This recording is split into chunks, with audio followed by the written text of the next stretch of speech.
നിർമ്മാണത്തിലിരിക്കെ തകർന്ന ദേശീയപാത കൂരിയാട് വയഡക്ട് നിർമ്മാണത്തിനായി തൂണുകൾ സ്ഥാപിക്കുന്നതിന് പൈലിംഗ് ആരംഭിച്ചു. കൂരിയാട് അടിപ്പാത മുതൽ കുറ്റൂർ തോട് കഴിയുന്ന ഭാഗം വരെയുള്ള 400 മീറ്റർ ദൂരത്തിലാണ് മേൽപ്പാലം നിർമ്മിക്കുന്നത്. ഒരേ നിരയിൽ 3 വരിയായി 2 പാലങ്ങളുണ്ടാവും. വേങ്ങര കുറ്റൂർ തോടുകൾ കടന്നുപോകുന്ന ഭാഗങ്ങളിൽ 40 മീറ്ററും മറ്റിടങ്ങളിൽ 30 മീറ്ററും അകലത്തിൽ 24 തൂണുകളുണ്ടാകും.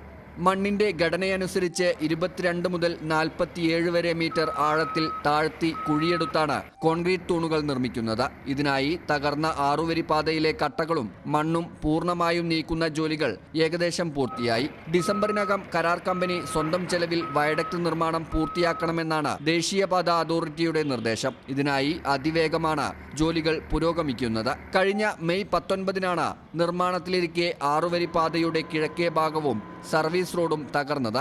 ഇതിനെ തുടർന്ന് ഇതുവഴിയുള്ള ഗതാഗതം പൂർണ്ണമായി നിലയ്ക്കുകയായിരുന്നു. ഒരാഴ്ച മുൻപ് റോഡിന്റെ പടിഞ്ഞാറുഭാഗം സർവീസ് റോഡ് അറ്റകുറ്റപ്പണി ചെയ്ത് ഗതാഗതത്തിന് തുറന്നുകൊടുത്തിരുന്നെങ്കിലും കിഴക്ക് ഭാഗം ഗതാഗതയോഗ്യമായിരുന്നില്ല. ഇപ്പോൾ കിഴക്ക് സർവീസ് റോഡും ഏകദേശം സഞ്ചാരയോഗ്യമായ നിലയിലാണ്. അടുത്ത ദിവസങ്ങളിൽ കോഴിക്കോട് നിന്ന് തൃശൂർ ഭാഗത്തേക്കുള്ള സർവീസ് റോഡും തുറക്കുമെന്ന പ്രതീക്ഷയിലാണ് യാത്രക്കാർ. അതേസമയം റോഡ് തകർന്നതിനെ തുടർന്ന് വയലിൽ രൂപപ്പെട്ട മൺകൂനകൾ നീക്കം ചെയ്യണമെന്ന് പാടശേഖര സമിതി ഭാരവാഹികൾ ആവശ്യപ്പെട്ടു.